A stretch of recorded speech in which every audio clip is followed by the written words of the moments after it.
Hello everyone, welcome back to our channel Shikshavani. I am Rishika Pandey. आज हम part 3 करेंगे improvement of food resources का। तो इसमें हम पढ़ने वाले हैं आज एनिमल हस्बेंड्री, जिसमें इसके इम्पोर्टेंस, यूजेस, और इसमें cattle farming, poultry farming, eggs and broilers पढ़ेंगे।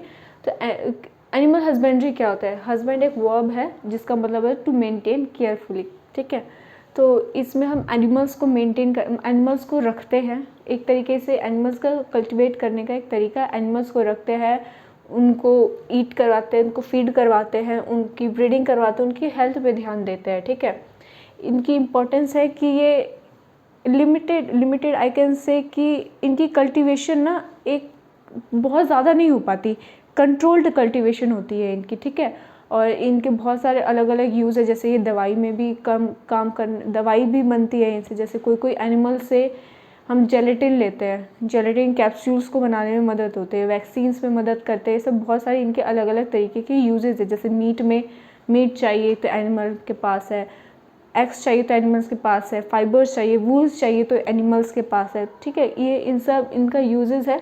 इम्पॉर्टेंस मैंने बताया कि ये कंट्रोल्ड कल्टीवेशन होता है, इनको मैनेज करना आसान होता है, इनकी प्रोडक्टिविटी अच्छी होती है, मैनेज करना आसान होता है। एग्रीकल्चर इसको एक साथ हम लेके कर सकते हैं, और जो क्वालिटी हमको चाहिए वो हम ब्रीड करवा के इनसे ले लेते हैं। तो आसान तो है ही हमारे लिए करना। तो इसके बाद हमारी आती है कि एनिमल्स को रखने की तीन चार चीज़ें इंपॉर्टेंट है, जिसमें 4 चीज़ें हैं। जिसमें कीपिंग करना मतलब उनको कैसे हम रखते हैं, तो extensively, intensively and semi intensively management. Extensively management क्या होता है? ऐसे जानवर्स को जो हम फील्ड में छोड़ देते हैं, जाओ तुम फील्ड से गेज करो, फील्ड से घास खा लो, जिसमें आ जाएगी हमारी शीप्स। इसमें हमारी शीप्स आ जाएंगी। जैसे हम शीप्स को छोड़ देते हैं, उसके पास कोई हर्डमैन होता है जो उस पर ध्यान रखता है। जैसे हमने बहुत सारे कार्टून्स में देखते, पहले शीप्स को छोड़ देता है तो उसके साथ एक इंसान भी उसका ध्यान रखता है और एक जानवर भी उसके साथ रहता है। तो एक्सटेंसिवली मैनेजमेंट होता है, उनको फील्ड में छोड़ दिया जाता है। इंटेंसिवली आता है हमारे पास काउज में। हम गायों को नहीं छोड़ते, गायों को एक पर्टिकुलर जगह पे बांध दिया है, आसपास उसको थोड़ा सा घूमने के लिए जगह दे दी, लेकिन उसको बाहर नहीं छोड़ते। उसको खाना पानी सब एक ही जगह उसको प्रोवाइड करवा दी जाती है। और सेमी इंटेंसिवली में आते हैं हमारे चिकन्स। इनको रखने के लिए हमारे पास केज होता है, एक घर टाइप का इनके लिए बना देते हैं, जो इनका बार्न होता है, बार्न में रखते हैं, बार्न में ये खाते हैं। तो इनको थोड़ी सी फ्रीडम दी जाती है, इनको छोड़ दिया जाता है गेस करने के लिए या खाने के लिए, क्योंकि ओमनीवोरस भी होते हैं ये, इनको सब चीज़ पचेगा भी नहीं। ठीक है, और इसलिए चिकन्स को छोड़ दिया जाता है, वो खाते हैं, फिर एक जगह बाद उनको केज में या फिर वो जहाँ रहते हैं उनको वहाँ पे बंद कर दिया जाता है। फिर आता है ईटिंग। उनको proper micro and macro nutrients देना बहुत ज़्यादा ज़रूरी है। जैसे मोस्ट ऑफ द हमारे पास कैटल्स होते हैं वो हर्बीवोरस होते हैं, जैसे शीप्स हो गया, काऊ, बफेलो, ये सब हमारे पास हर्बीवोरस होते हैं। लेकिन पिग्स और चिकन दोनों ओमनीवोरस होता है। ठीक है, और पिग्स और चिकन्स को सेलुलोज नहीं पचता, तो इनको हमें जब खाना देना होता है ना, तो इनको हम मेनली प्रोटीन देते हैं।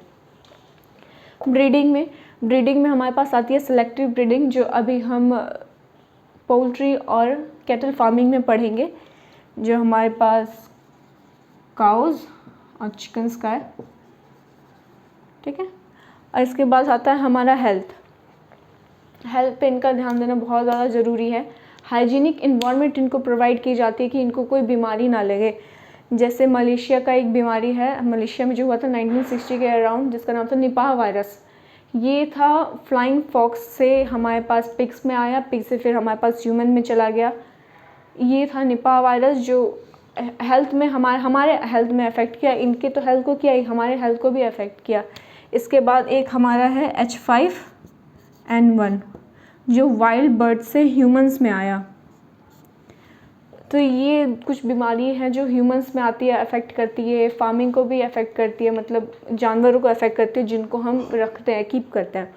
तो इसमें कोई कोई बीमारी होती है जैसे फीवर और क्लासिकल स्वाइन, ये कुछ कुछ फीवर तो जानवर को लगता है, लेकिन कोई कोई बीमारी हो गई जैसे क्लासिकल स्वाइन, ये पर्टिकुलर ब्रीड को ही लगेगा। और दूसरी है foot and mouth disease, divided hoops वाले एनिमल, जिनके हुप्स डिवाइडेड है उन एनिमल्स को लगते हैं, ठीक है। तो इसके बाद पहले हम पढ़ेंगे कैटल फार्मिंग। कैटल फार्मिंग में हम काउस के बारे में पढ़ेंगे, बफेलोज, इन सब के साइंटिफिक नेम भी दिए हुए हैं एनसीईआरटी की बुक में। बॉस इंडिका काउस को हम कहते हैं और बॉस बिबालिस हम बफेलो को कहते हैं।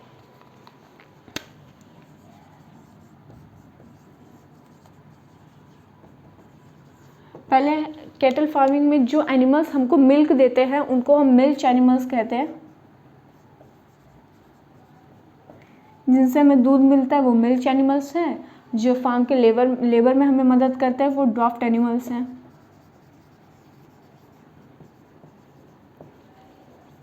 और इन सब एनिमल का हमें एक फ़ायदा भी है कि इनकी जो डंग होती है, जैसे गाय के गोबर से हम बहुत जैसे उपले बनाते हैं, जलाने में काम आता है, गोबर गैस बनती है, काऊ के डंग से बनती है, या फिर हम मैन्योर बनाते हैं तो इन सब के वेस्ट से हमको लेते, जैसे मैंने बताया था फार्म वेस्ट है उसमें यूज़ होता है, इसमें काऊ का भी वेस्ट आ सकता है, किसी भी जानवर का वेस्ट आ सकता है, लेकिन ऐसा वेस्ट नहीं जो अगर जानवर बीमार है तो उसका वेस्ट हम यूज़ नहीं कर सकते, ठीक है, वरना वो प्लांट की ग्रोथ पे या फिर ह्यूमन बॉडी पे इफेक्ट पड़ सकता है।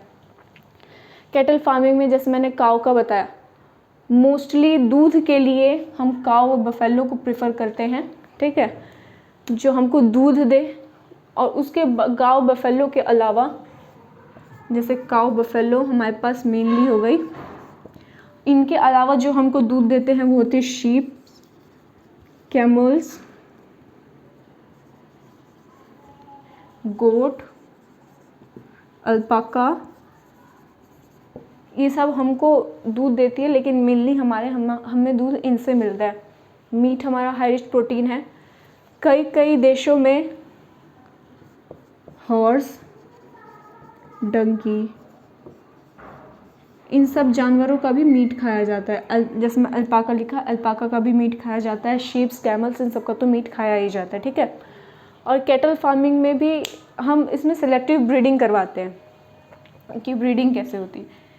ये तो हमने देख लिया कि इनमें इंटेंसिवली तरीके से इनको कीप करते हैं, इनको बाहर नहीं छोड़ते, मतलब जैसे काउस बफेलो को हमने बाहर नहीं छोड़ा, लेकिन शीप्स, गोट्स, इन सबको हम बाहर गेस करने के लिए छोड़ देते हैं, वो एक्सटेंसिवली हो गए, और काउ बफेलो हमारे पास इंटेंसिवली हो गए, ठीक है। और इसके बाद जैसे हमारा सेलेक्टिव ब्रीडिंग, इनकी सेलेक्टिव ब्रीडिंग विदेशी ब्रीड है जर्सी, और हमारी इंडियन ब्रीड है सहीवाल और रेड सिंधी। जर्सी हमारे पास होती है जो ज़्यादा दूध देती है,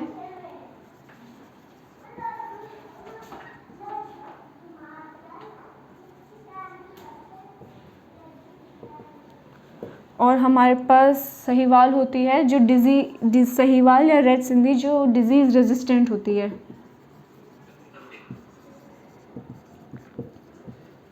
तो इन दोनों को हम ब्रीड करवाते तो हमें ऐसी गाय मिलती है जिनका लैक्टेशन पीरियड लंबे टाइम का होता है। लैक्टेशन पीरियड वो जब अब काफ को जन्म देने के बाद जो उसको दूध पिलाती है, तो कितने समय तक दूध पिलाती है वो होता है हमारा लैक्टेशन पीरियड। और डिजीज़ रेजिस्टेंट मतलब इनकी इम्यूनिटी अच्छी है, इनको कोई डिजीज़ जल्दी नहीं लगती है, डिजीज़ लगती है लेकिन जल्दी नहीं लगती है, तो इनके ब्रीडिंग से हमें डिज़ायरेबल कैरेक्टर्स वाले काऊ मिलते हैं, ठीक है। और सब बीमारी जैसे जानवरों में लगती है, ट्यूबरक्लोसिस या फिर रेबीज़, तो इन सबको जैसे मैंने बताया सारे जानवर को सही से रखना ज़रूरी है, वरना उनको डिजीज़ लग जाएगा। और इनको जब हम न्यूट्रिशन देते हैं तो दो पार्ट में देते हैं। पहला हमारा होगा मेंटेनेंस रिक्वायरमेंट, मतलब इनको जो ज़िंदा रहने के लिए हम देते हैं तो उस टाइम इनको हम ज़्यादा रफेज देते हैं। और लैक्टेशन पीरियड में जब हम इनको देते हैं तो लेकिन ज़्यादातर प्रोटीन रिच फूड देते हैं, प्रोटीन और एनर्जी रिच फूड। ठीक है।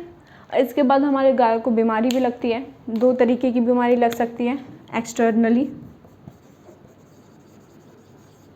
दूसरी हमारे पास इंटरनली।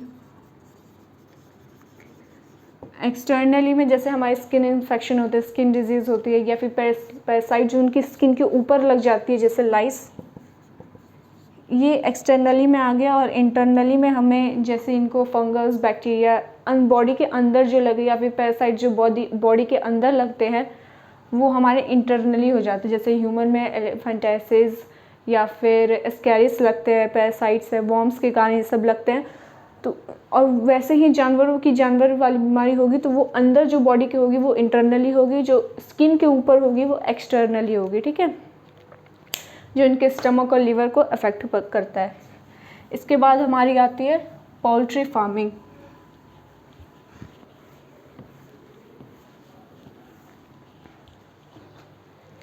पोल्ट्री फार्मिंग में हमारे पास पोल्ट्री, इसमें हमारे पास चिकन्स आ जाते हैं। मतलब इसमें हम चिकन्स को रखते हैं, जैसे मैंने बताया कि इनका एक केज होता है, इनको केज में रखते हैं, सेमी इंटेंशनली तरीके से रखते हैं। तो इनको प्रॉपर अच्छे तरीके से ट्रीट करते हैं। इनमें ब्रीडिंग करवाई जाती है, फॉरेन ब्रीड लेगहॉर्न और इंडियन ब्रीड एसील में।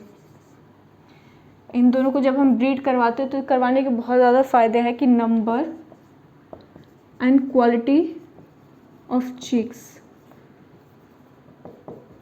अच्छे होते हैं। नंबर भी अच्छी होगी, चिक्स की क्वालिटी भी अच्छी होगी कि बाद में आगे हम उसको अच्छे से यूज़ कर पाए। मतलब अगर मीट में यूज़ करना है या फिर उसको हम आगे एग देना है तो उसकी क्वालिटी अगर अच्छी होगी तो आने वाली प्रोडक्टिविटी भी बहुत ज़्यादा अच्छी होगी। हाई टॉलरेंस टू इन्वायरमेंट, मतलब वो अपने इन्वायरमेंट के टॉलरेंट, मतलब इन्वायरमेंट थोड़ा सा हार्श, इतना ज़्यादा हार्श में कोई एनिमल नहीं रह पाएगा जब तक वो इन्वायरमेंट के लिए बना ना होगा। थोड़ा सा इन्वायरमेंट हार्श होता है तो वो उसमें आसानी से रह लेगी। फीडिंग करवाने में इनको कोई प्रॉब्लम नहीं होती। एग्रीकल्चरल बाय प्रोडक्ट ये लोग खा लेते हैं।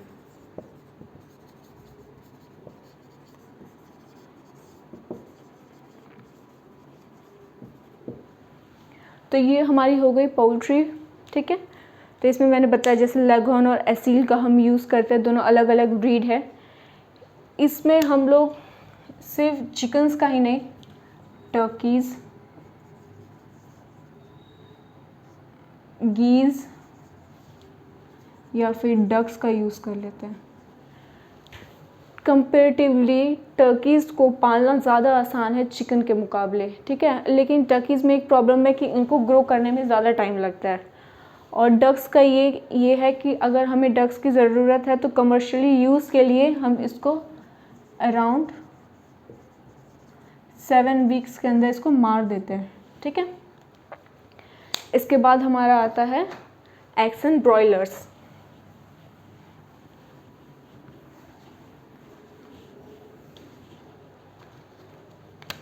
एग्स जो हम अंडे लेते हैं एंड ब्रॉयलर्स। ब्रॉयलर वो होते हैं ऐसे चिकन होते हैं जिनको हम मीट के लिए यूज़ करते हैं, मीट ब्रॉयलर प्रोडक्शन। इनको हम मीट के लिए प्रोड्यूस करते हैं, मतलब इनकी ब्रीडिंग करवाते हैं, इनको अच्छे से रखते हैं। तो इनमें हम क्या क्या ध्यान देते हैं कि मोर्टेलिटी रेट इनकी अवॉइड हो।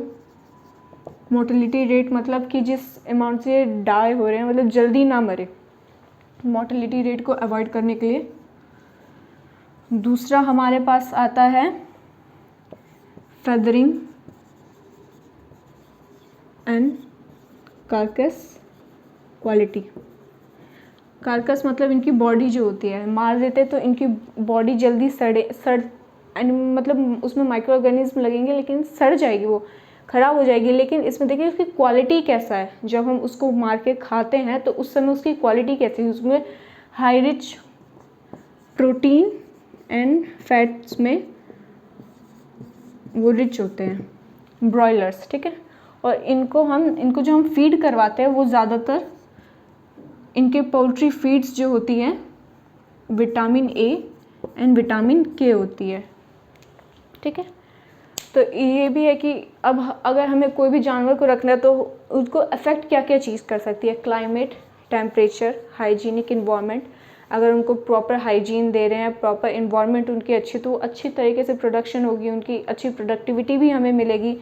लेकिन इससे हमें फ़ायदे, जैसे मैंने बताया, वैक्सीन्स बनती है, एंटीबॉडीज़ बनती है मतलब, और इनको मीट में यूज़ करते हैं, एग्स में यूज़ करते हैं, फाइबर चाहिए तो उसमें हमको इनकी ज़रूरत होती है। मतलब एक तरीके से फूड रिसोर्सेज में इनकी बहुत ज़्यादा अच्छी यूज़ है, ठीक है। हमने इसमें पढ़ा कि कैटल फार्मिंग, जिसमें हमने जानवरों के बारे में पढ़ा, ज़्यादातर डोमेस्टिक एनिमल्स, जिसमें काऊ, बफेलो, शीप्स, ये सब आते हैं। उसके बाद हमने पढ़ा पोल्ट्री फार्मिंग, हमने पढ़ा एग्स एंड ब्रॉयलर्स, ठीक है। इसी तरीके से हमारा ये चैप्टर का 3rd पार्ट कंप्लीट होता है। इसके बाद हम फिशेस के बारे में पढ़ेंगे and beekeeping. Thank you very much.